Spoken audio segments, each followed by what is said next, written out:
Hi friends, this is Venkatesh Devasani. ఈరోజు మనం discuss చేయబోతున్నటువంటి important current అఫైర్స్లో భాగంగా ముందుగా డిస్కస్ చేయబోతున్న అంశం వచ్చేసి సదస్సులకు సంబంధించినటువంటి అంశం అండి. ఎగ్జామినర్ ఇటీవల కాలంలో తరచుగా సదస్సులు సమావేశాలపైన ప్రశ్నలని అడగడం జరుగుతుంది. అందులో భాగంగా 2024 సంవత్సరంలో నిర్వహించినటువంటి ఒక ముఖ్యమైన శిఖరాగ్ర సదస్సు గురించి డిస్కస్ చేస్తున్నాం. ఆ యొక్క సదస్సు ఏంటి అంటే ఎపెక్ శిఖరాగ్ర సదస్సు అని గుర్తుంచుకోండి.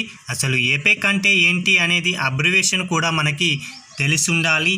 ఆసియా పసిఫిక్ ఎకనామిక్ కోఆపరేషన్కు సంబంధించిన శిఖరాగ్ర సదస్సుని 2024లో నిర్వహించడం జరిగింది.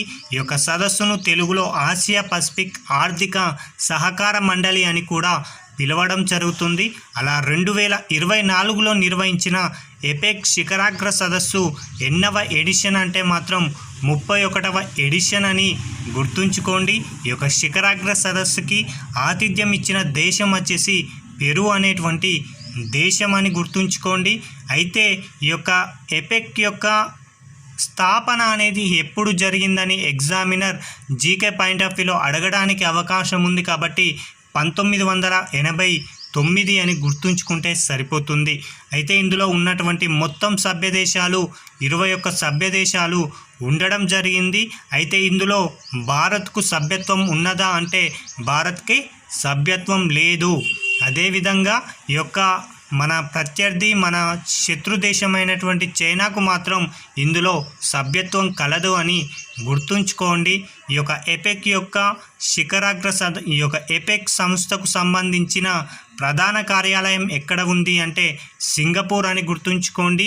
గతంలో 2023లో ఈ యొక్క శిఖరాగ్ర సదస్సు ఎక్కడ జరిగిందంటే మాత్రం అమెరికా దేశం అని గుర్తుంచుకోండి. ప్రస్తుత కరెంట్ అఫైర్స్ అయితే 31వ ఎడిషన్ అని గుర్తుంచుకోండి. ఎక్కడ జరిగిందంటాడు పెరు దేశం అని గుర్తుంచుకుంటే సరిపోతుంది. సభ్య దేశాలు 21, హెడ్ క్వార్టర్ సింగపూరు అని గుర్తుంచుకుంటే సరిపోతుంది. మరొకటండి, కేరళ రాష్ట్రం అనేది ఇటీవల కాలంలో తరచూ వార్తల్లో నిలవడం జరుగుతుంది. అసలు కేరళ రాష్ట్రం ఎందుకు వార్తల్లో నిలిచింది అంటే 2 అంశాల పరంగా అయితే ప్రస్తుతం వార్తల్లో కేరళ రాష్ట్రం అనేది ఉండడం జరిగింది. మొదటిగా భారతదేశంలోనే మొట్టమొదటిసారిగా కేరళ రాష్ట్రం సొంతగా ఓటీటీ ప్లాట్ఫామ్ని ప్రారంభించడం జరిగింది. ఇలా ఒక రాష్ట్రం తమకు ప్రత్యేకంగా ఓటీటీ ప్లాట్ఫామ్ని ప్రారంభించడం ఇదే తొలిసారి అండి. నేటి వరకు ఏ రాష్ట్రం కూడా సొంత ఓటీటీ ప్లాట్ఫామ్ని కలిగి లేదు అని గుర్తుంచుకోండి. అలా భారతదేశంలో తొలి ఓటీటీ ప్లాట్ఫామ్ని రూపొందించుకున్న రాష్ట్రంగా కేరళ రాష్ట్రం నిలవడం జరిగింది. అయితే ఓటీటీ యొక్క అబ్రివేషన్ కూడా మనకు తెలిసి ఉండాలి. ఓవర్ ది టాప్ అని గుర్తుంచుకోండి. అలా భారతదేశంలోనే మొట్టమొదటిసారిగా కేరళ రాష్ట్రం సొంతగా ఓటీటీని రూపొందించుకుందని చెప్పుకుంటున్నాం. అయితే దానిని ఏ పేరు మీదుగా రూపొందించారు అంటే సి స్పేస్ అని గుర్తుంచుకోండి. చాలా ఇంపార్టెంట్ అండి. ఎగ్జామినర్ క్వశ్చన్లు ఏ విధంగా అడగడానికి అవకాశం ఉందంటే భారతదేశంలోనే మొట్టమొదటిసారిగా ఓటీటీ ప్లాట్ఫామ్ని రూపొందించుకున్న తొలి రాష్ట్రం ఏది అంటాడు కేరళ అని గుర్తుంచుకోండి. లేదా ప్రశ్న ఈ విధంగా కూడా అడగవచ్చండి, కేరళ రాష్ట్రం దేశంలోనే తొలిసారిగా ఓటీటీ ప్లాట్ఫామ్ని రూపొందించుకోవడం జరిగింది. అయితే దాని పేరును గుర్తించండి అని అడగడానికి అవకాశం ఉంది. కాబట్టి సి స్పేస్ అని గుర్తుంచుకుంటే సరిపోతుంది. అదేవిధంగా కేరళ రాష్ట్రం మరొక అంశం పరంగా కూడా వార్తల్లో నిలిచిందని చెప్తున్నాం. మరొకటి ఏంటి అంటే భారతదేశంలోనే మొట్టమొదటి తొలి కృత్రిమ మేధ ఆధారిత హ్యూమనాయిడ్ టీచర్ని కేరళలో ప్రారంభించడం జరిగింది. ఓకేనా. అయితే ఆ యొక్క హ్యూమనాయిడ్ టీచర్ పేరు ఏంటి అంటే ఐరిస్ అని గుర్తుంచుకోండి. IRIS ఐరిస్ అని గుర్తుంచుకుంటే సరిపోతుంది. ఇక్కడ ప్రశ్న ఏ విధంగా అడుగుతారంటే భారతదేశంలోనే మొట్టమొదటి తొలి కృత్రిమ మేధ ఆధారిత హ్యూమనాయిడ్ టీచర్ని ఏ రాష్ట్రం వారు ప్రారంభించారని అడుగుతారు. లేదా ఆ యొక్క కృత్రిమ మేధ ఆధారిత టీచర్ యొక్క పేరు ఏది అని కూడా అడగడానికి అవకాశం ఉంది. కాబట్టి ఈ యొక్క 2 అంశాలనైతే తప్పనిసరిగా గుర్తుపెట్టుకోండి. మరొకటండి, భారతదేశం యొక్క ర్యాంక్స్ 2023-24కు సంబంధించి కొన్ని ఇంపార్టెంట్ ర్యాంకింగ్స్ అయితే విడుదల చేయడం జరిగింది. వాటి యొక్క ర్యాంకింగ్స్ను ఎగ్జామినర్ అడగడానికి అవకాశం ఉంది కాబట్టి ఒక్కసారి చూద్దామండి. ఇటీవల కాలంలో లీగర్ జెండర్ గ్యాప్ ఇండెక్స్ 2024ని విడుదల చేయడం జరిగింది. ఇందులో భారత్ యొక్క ర్యాంక్ ఎంతగా ఉంది అంటే 113వ ర్యాంకు ఉండడం జరిగింది. అదేవిధంగా ప్రపంచ ఆకలి సూచి 2023ను కూడా విడుదల చేయడం జరిగింది. ఇందులో భారత్ ర్యాంక్ ఎంత అంటే 111 అని గుర్తుంచుకోండి. అదేవిధంగా 2024 మార్చి 20న ప్రపంచ సంతోష సూచిని కూడా విడుదల చేయడం జరిగింది. అందులో భారత్ ర్యాంక్ ఎంత అంటే 126 అని గుర్తుంచుకోండి. అదేవిధంగా అంతర్జాతీయ లింగ వ్యత్యాసాల సూచి 2023లో భారత్ ర్యాంక్ ఎంత అంటే 127 అని గుర్తుంచుకోండి. అదేవిధంగా HDI అనేటువంటి ర్యాంకు కూడా విడుదల చేయడం జరిగింది. అందులో ఇండియా ర్యాంక్ 134 అని గుర్తుంచుకోండి. ఇవండి ఎగ్జామ్ పాయింట్ ఆఫ్ వ్యూలో ఇండియా యొక్క ముఖ్యమైనటువంటి ర్యాంకింగ్స్. మరొకటి విద్వా పునర్వివాహ ప్రోత్సాహక యోజన అనేటువంటి ఒక సరికొత్త వినూత్నమైన పథకాన్ని ఒక రాష్ట్రం వారు ప్రారంభించారు.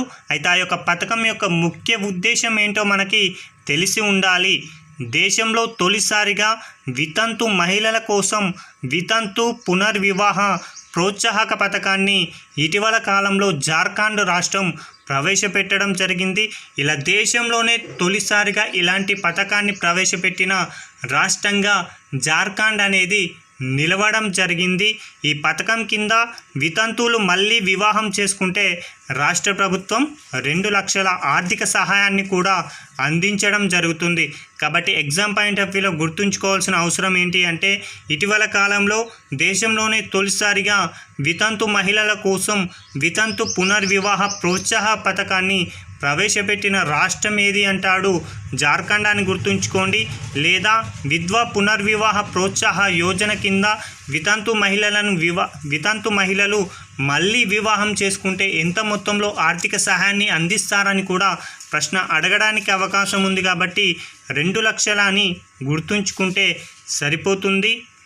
ఇక మరొక అంశం అండి, కజిరంగా జాతీయ పార్క్ అనేది ఇటీవల తరచూ వార్తల్లో నిలుస్తుంది. ఎందుకోసం వార్తల్లో నిలిచిందనేది మనకి ఎగ్జామ్ పాయింట్ ఆఫ్ వ్యూలో చాలా ఇంపార్టెంట్ అండి. 1957 సంవత్సరం తర్వాత మొట్టమొదటిసారిగా ఈ యొక్క కజిరంగా జాతీయ పార్కును సందర్శించిన తొలి ప్రధానిగా భారత ప్రధాని అయినటువంటి నరేంద్ర మోడీ గారు ఒక రికార్డ్ అయితే సృష్టించారండి. 1957 నుంచి నేటి వరకు కూడా ఏ యొక్క ప్రధాని ఈ యొక్క కజిరంగా జాతీయ పార్కును అయితే సందర్శించలేదు. మళ్ళీ తొలిసారిగా నరేంద్ర మోడీ గారు ఇటీవల కాలంలో ఈ యొక్క నేషనల్ పార్కుని సందర్శించడం జరిగింది. అయితే ఎగ్జామ్లో ఏ విధంగా ప్రశ్న అడుగుతారంటే ఇటీవల కాలంలో భారత ప్రధాని నరేంద్ర మోడీ గారు 1957 సంవత్సరం తర్వాత ఏ ప్రధాని సందర్శించని ఒక జాతీయ పార్కుని సందర్శించారు. అయితే ఆ యొక్క జాతీయ పార్కు పేరును గుర్తించండి అని అడుగుతాడు.